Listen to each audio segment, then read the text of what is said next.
چالی دکھائی تھی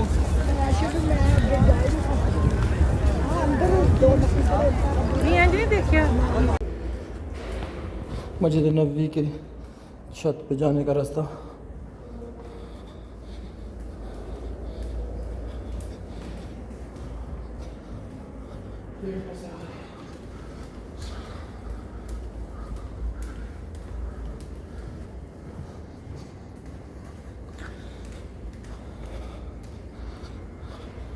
مسجد کے اوپر والی منزل پہ جا کے نماز پڑھی جا سکتی ہے. ماشاء اللہ ادھر نماز پڑھا کریں یار, ہے نا. او ماشاء اللہ کیا بات ہے. اب زمزم بھی ہے ادھر. ہاں یہ تو بہت پیاری جگہ یار, ہے نا.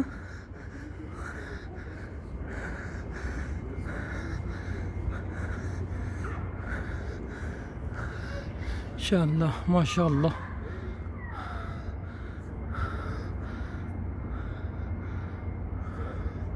خوبصورت منظر مسجد نبوی کے اوپر والی منزل سے. بہت خوبصورت نظارہ, بہت ہی خوبصورت مسجد ہے. کم از کم 3-4 منزلیں اوپر یہ منزل ہے, چھت ہے اس کا. کم از کم 100 سیڑھیاں چڑھ کے اوپر آنا پڑتا ہے. پھر اس کے اوپر والا روف والا چھت آتا ہے, اور اس پہ بھی اسی طرح لوگ نماز پڑھ رہے ہیں. پورا انتظام ہے نماز کا. اب زمزم بھی پڑا ہوا ہے اسی طرح. اللائبہ موسک جہاں حضرت صلی اللہ علیہ وسلم نے اللہ تعالیٰ سے 3 دعائیں کی تھیں جو اسی وقت 2 پوری ہو گئی تھیں. یہ مشرقی سائڈ مسجد نبوی کی مشرقی سائڈ پہ واقع مسجد ہے اللائبہ موسک. اس کا ماڈل یہ ہے, بہت ہی خوبصورت مسجد ہے اللائبہ. اور اس کی ہسٹری یہ ساری لکھی ہوئی ہے یہاں پہ.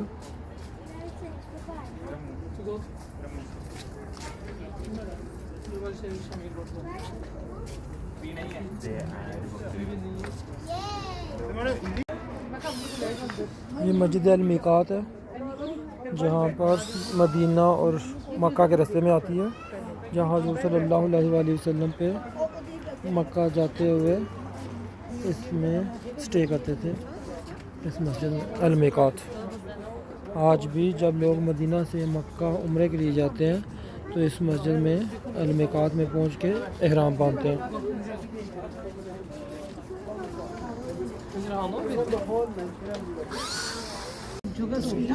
حضرت ابو ایوب انصاری جو کہ حضرت صلی اللہ علیہ وسلم کے مہمان بنے تھے مدینہ میں جب, اور حضرت صلی اللہ علیہ وسلم نے فرمایا تھا جہاں پہ میری اونٹنی جا کے رکے گی وہاں پہ میں قیام فرماؤں گا. جو اونٹنی ہے یہ حضرت ابو ایوب انصاری کا گھر تھا, اور جہاں پہ حضرت صلی اللہ علیہ وسلم آپ کے مہمان بنے تھے. ساری اس کی تاریخ ہے.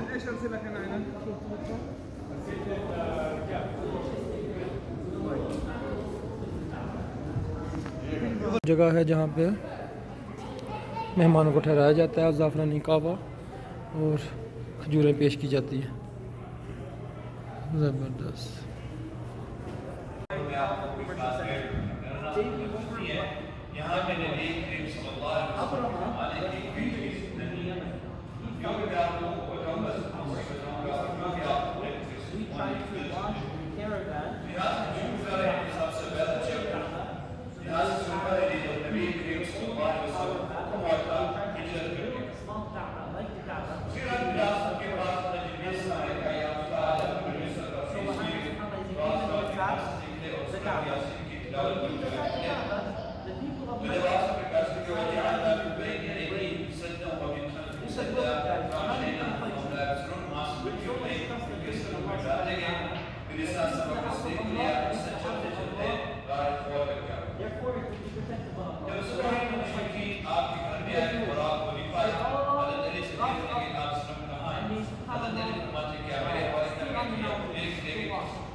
آپ سب ڈھونڈی تھی اور آپ نے 400 درہم خریدی تو آپ سب کے بعد اس نے کھانا پینا چھوڑ دیا اور روزی روٹی رکھی ہوگی إلى في قريش إلى في رحلة الشتاء والصيف فيأخذون بعد البيت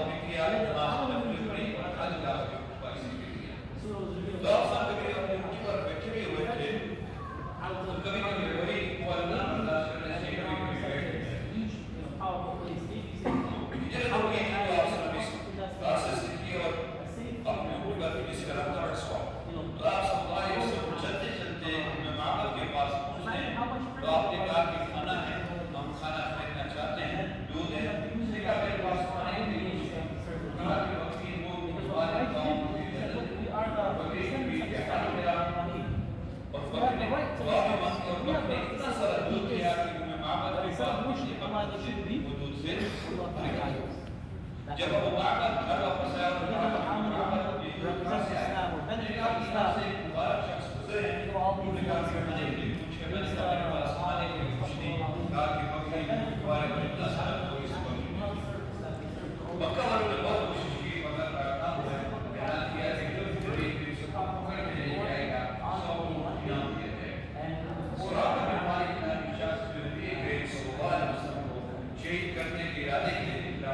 اور جیسے آپ کے شہید موٹر بڑا ایک بار دین میں پھنس گیا اس نے نکال دیا دوسری بار میں پھنس گیا نکال دیا جب تیسری بار پھنس گیا وہ نکال نہیں پایا آپ سب سے کہنے لگا کہ میں آپ سے کہہ دیتا ہوں اور میں آپ کو خوشی کے لگے آپ کی امان دے تو آپ نے فرمایا ایسا اللہ لیکن ایسا ہے کہ آپ مدار قوم میں رہیں گے ویسے جبان پر بہن سنا حرام سلسلہ کا بنایا گیا آپ نے جو سفر کیا تھا وقتہ سے مدینے کا 10 سے 12 یعنی ایک جواگیوں کے پہاڑ آپ لوگوں کو یہ دلی جنبی سے بھی نظر آتی ہے اس بات کی وجہ سے جنب کے اور مدینہ منورہ کا شہر کے دعوے کی وجہ سے مدینہ منورہ کا دعوے کی وجہ سے دل سے جلاوہ جو پہلے بار جب دعوہ نکلا تو عمر صلی اللہ کے زمانے میں نکلا تو تمہیں مداری کا آپ سے مت کیا تھا دوسری بار جب یہ دعوہ نکلا یہ قیامت کی اعمال میں سے ایک چھوٹے سے علاقہ تھا پاس چھٹی بار 750 سے 800 سال تک گزارا تو کسی نے کچھ پوچھنے کی پیش پوچھ سکتے ہیں آگے کہ آپ حضرت مدینہ منورہ کا شہر جو آپ سے 10 سال مدینہ میں رہے اور آگے کی وجہ سے مدینہ کا شہر کس طرح چلا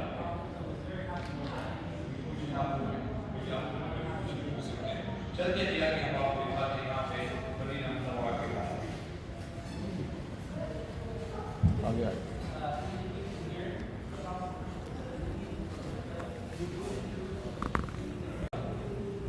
نکیلے پتھر اور کانٹے دار پتھر تھے اس پہ چلنا بہت مشکل ہوتا تھا تو خندق جو کھودی کی تھی خندق یہاں پہ کھودی گئی جب مشرکی غزوہ خندق اور غزوہ اقصیٰ تو نیر رفیق سے آئے جسے والد مبارک ہے والد عبیق والد مبارک یہاں پر وقت کے لیے ہمیں لگا گئی تھی اور خندق کے لیے یہاں پر اور آپ نے 3000 سوار کے ساتھ مل کر خندق کو دی آپ نے 10 سوار کر آپ کو 40 فٹ کھودے کو دیا خندق کی لمبائی 1 کلومیٹر اس کی گہرائی 3.5 میٹر اور اس کی چوڑائی 4.5 زیادہ تر روایت میں آتا ہے یہ خندق 6 دن میں کھودے گئی تھی اور خندق کی لمبائی 1 کلومیٹر اس کی گہرائی 3.5 اور چوڑائی 4.5 میٹر اور خندق کی چوڑائی تھی 28 سے 30 دن تک تیر اور دشمن سے لڑتے رہے تو آپ سے دعا مانگی اللہ کی طرف سے ایسی ہوا چلی جن کا کھانے پینے کا سامان اور تمبو وغیرہ اڑ گئے تو اس طرح جانے کے سامان نے فتح کر تو اس طرح مکہ ہے دھیان دیکھیں یہ 3 راستے میں آپ لوگوں کو دکھاتا ہوں یہ ہجرت کا راستہ ہے جس راستے سے آپ نے ہجرت کی اور اس وقت کا جو عام راستہ تھا وہ یہ تھا آج ہم فی الحال ہائیوے دیکھتے ہوئے جب نبی کریم صلی اللہ علیہ وسلم جنوب قبا میں پہنچے آپ نے آ کر یہاں 2 رکعت نماز پڑھی مسجد طلبہ بجے مصلی یہاں سارے بچوں نے دف بجا کے لگے احتیاط آ دنیا کی وداع کیجیے اور یہ تھی اسلام کی پہلی مسجد مسجد قبا آپ نے قبا تعمیر کی یہ 2 گھریں دارالقصوم الادب دارالسلام کے خائی زمان جو آپ سمجھ کے مہمان رہے اور ساتھ مسجد قبا تعمیر ہوئی قبا تعمیر ہونے کے بعد آگے بڑھے مسجد جمعہ جو آپ نے اسلام کا پہلا جمعہ یہاں پہ ادا کیا بن سالم بن عوف کی بستی میں نماز جمعہ ادا کر کے آگے آ رہے سب لوگ کہہ رہے ہیں کس نے کہا یا رسول اللہ میرے یہاں آپ نے فرمایا کہ جہاں میری چھوٹی چلی گئی تو آپ سے اونٹ نے 2 یتیم بچوں کی جگہ کے پاس آ کے بیٹھی تا جگہ کو خریدا اس کی قیمت جو ہے ابو بکر صدیق نے بیان کی تھی 10 دینار کو تھا سونے کا تھا اور درہم جو تھا چاندی کا تھا. تو آپ نے مسجد نبی بنائی اور ہمارا قبلہ جو تھا اقصی کی طرف تھا. تو آپ صلی اللہ علیہ وسلم نے 16 یا 17 مہینے اس طرح رک کر کے نماز پڑھی ہوئی ہے اور پڑھائی. اب یہ تین مساجد جو آتی ہیں ایک میں آتی ہیں اور 180 ڈگری پر ہماری بیک سائڈ پہ جو ہے اقصی ہے جہاں ٹھہرے ہوئے مدینہ ہے اور ہمارے سامنے کعبہ. یہ مساجد ہیں ساری مساجد میں نبی کریم صلی اللہ علیہ وسلم نے نماز پڑھی اور جتنی بھی آپ کو یہ لٹریچر بھی نظر آ رہی لیکن 90 سے 95 مساجد تھی 90 سے 95 مساجد تھی یہاں تھا آپ نے نماز پڑھی. عمر بن عبد العزیز کو پتہ چلتا کہ آپ وہاں پر لوگ مسجد بنا تھے اور یہ کنویں تمام کنویں سے نبی کریم صلی اللہ علیہ وسلم نے پانی پیا 35 اور 40 کے قریب کنویں تھے. یہ بھی عثمان ہے جو عثمان عفان ایک یہودی سے خریدا اور مسلمان کے لیے وقف کر دیا. یہاں پہ آتا ہے بیر العرس. نبی اکرم صلی اللہ علیہ وسلم وفات پانے سے پہلے صحابہ کرام کو کہتے ہیں کہ جب وفات پائے بیر العرس سے غسل دینا. صحابہ کرام نے آپ کے حکم پر عمل کیا اور آپ کو اس کنویں کا پانی بھر کے غسل دیا. اور یہ بیر حارث بھی کہتے ہیں بیر خاتم اس کنویں میں آپ کے روٹی بھی تھی. یہ مدینہ کی کوئی پہاڑ ہے یہ مدینہ کی کوئی محل ہے اور یہ صحابہ کرام کے گھر ہے جن میں سے 75 صحابہ کرام کے گھر مسجد نبی کی عمارت کے اندر آتے ہیں اور 25% کا حصہ ہے. آپ سب کے زمانے سے لے کر آج تک کسی کی ملکیت میں نہیں ہے وقف میں چوری. یہ جتنے بھی آپ لوگ صحابہ کرام کے گھر ہیں جن میں سے 75 صحابہ کرام کے گھر مسجد نبی کی عمارت کے اندر آتے ہیں اور 25% کا حصہ ہے. آپ سب کے زمانے سے لے کر آج سے 100 سال پہلے جو مدینہ کا شہر تھا آج مسجد نبی کے اندر آ گیا. اب میں آپ کو دکھاتا ہوں کہ حدود حرم جسے کہا جاتا ہے باؤنڈری آف مدینہ. یہ احد کا پہاڑ اس کے پیچھے طور اور یہ جبل عیر ما بین لابن سے شرق اور غرب سے اسے کہتے ہیں باؤنڈری آف مدینہ. اس حدود کے اندر جو ہے دجال داخل ہوئی ہے. اور یہاں میں آپ کو دکھاتا ہوں یہ جنگ احد کا ایک مختصر واقعہ اسلام کی دوسری جنگ کی جنگ احد. پہلے جو جنگ کی جنگ بدر تھی مسلمان جو تھے یہاں میں تھے اس طرف اور کفار مکہ جو تھے اس طرف. کفار مکہ کے لشکر کی تعداد تھی 3000 مسلمان کا لشکر ہے 1000 تھا جن میں سے 300 منافق ہو گئے. مسلمانوں کی کل تعداد 700 تھی. تو آپ صلی اللہ علیہ وسلم نے یہاں کے خیمے لگانے کا حکم دیا تھا اور 50 صحابہ کرام کو یہاں پہ تیر انداز کرے. تو آپ نے فرمایا چاہے ہمیں شکست بھی ہو چاہے ہمیں اس پہاڑی سے نیچے اتنے ہوئے. اور جب مشرکین مکہ سے آئے اس طرح یہ ان کے خیمے اور ان کا لشکر ان کے لشکر کی تعداد جو تھی 3000 تھی. عرب میں روایت ہے کہ پہلے 1v1 کے ساتھ لڑتے تھے اس کے بعد جم کے ساتھ لڑتے. مشرکین میں سے طلق بن ابی طلحہ مسلمان حضرت علی حضرت علی نے طلحہ ادھر سے تیر اور پتھر سے یہ لشکر خالد بن ولید کے آنکھوں میں تبھی جل گئی اور پار پہنچا. پھر عام لڑائی لڑنے لگے. لڑتے لڑتے جو مشرکین مکہ جو تھے بہت پار پہنچ گئے. تو مسلمانوں نے کہا کہ اپنے جنگ جیت لی. صحابہ کرام نیچے اترنے لگے. خالد بن ولید نے دیکھا کہ پار خالی ہوتا جا رہا ہے. خالد بن ولید سے یوں گھوم کے آیا آتے کے اندر صحابہ کرام کو شہید کر دیا. اور یہاں حضرت حمزہ بن مطلب شہید ہو گئے تھے.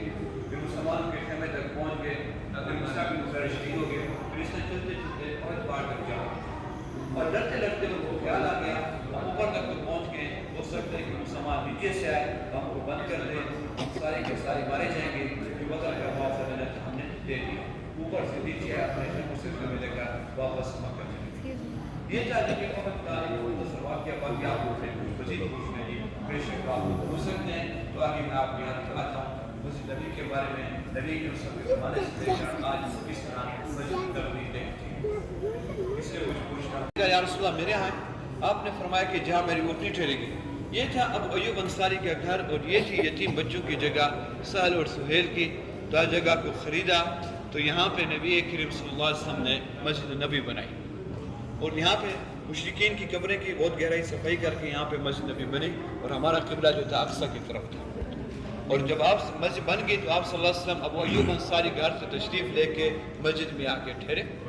اس وقت جو بقی تھی شہر سے دور تھی اور 2 حصوں میں تھی.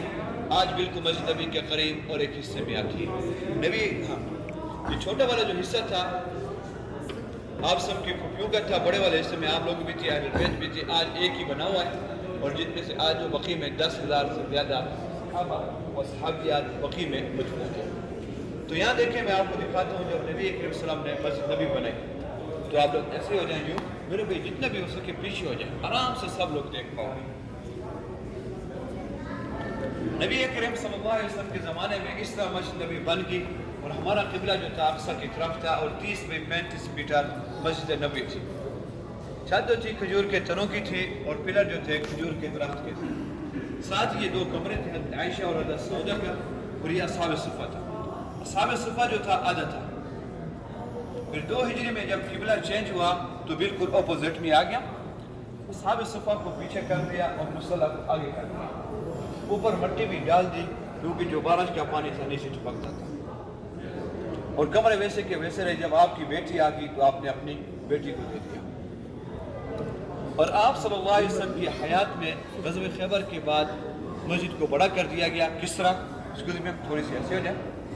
7 ہجری میں غزوہ خیبر کے بعد اس طرح مسجد نبی بن گئی اور امہات میں کمرے بھی بڑھ گئے تھے. 2 کے بجائے 4 ہو گئے, 3 بیویاں اور 1 بیٹی تھی.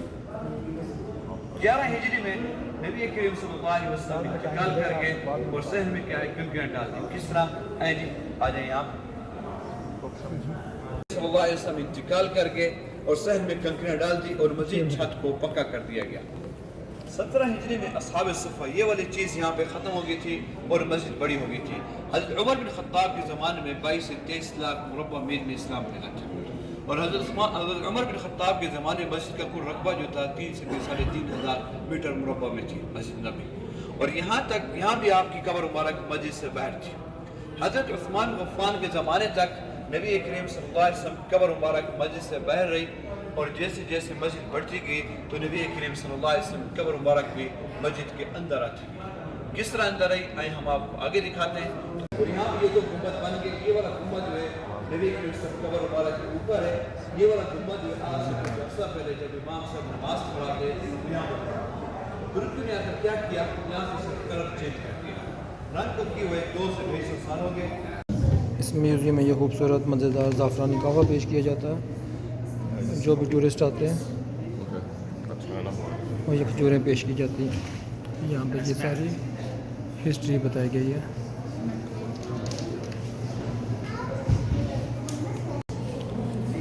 آپ لے لیں.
بسم اللہ الرحمن الرحیم. السلام علیکم ورحمۃ اللہ. صبح فجر کا منظر, عشق والے جوک در جوک مسجد کی طرف جو دوڑے چلے آ رہے ہیں.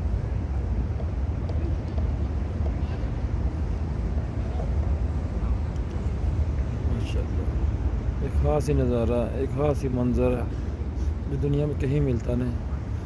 کوئی لمحہ ایسا نہیں جہاں جس وقت یہ عشق والوں کا میلہ کم ہوتا ہو. یہاں پہ ایک ہجوم لگا ہوا ہے, ایک دوڑ لگی ہوئی ہے. اس مناظر کے لطف اٹھا رہے ہیں سب. ان گھڑیوں کو سب اپنے اندر سمو لینا چاہتے ہیں. وقت سے بھرپور لطف اندوز ہو رہے ہیں ہر ایک بچہ بڑا چھوٹا، ہر ایک صبح شام ہر لمحہ اس طرح دوڑا چلا جا رہا ہے. نفل پڑھ رہے ہیں، باتیں کر رہے ہیں، درود و سلام پیش کر رہے ہیں.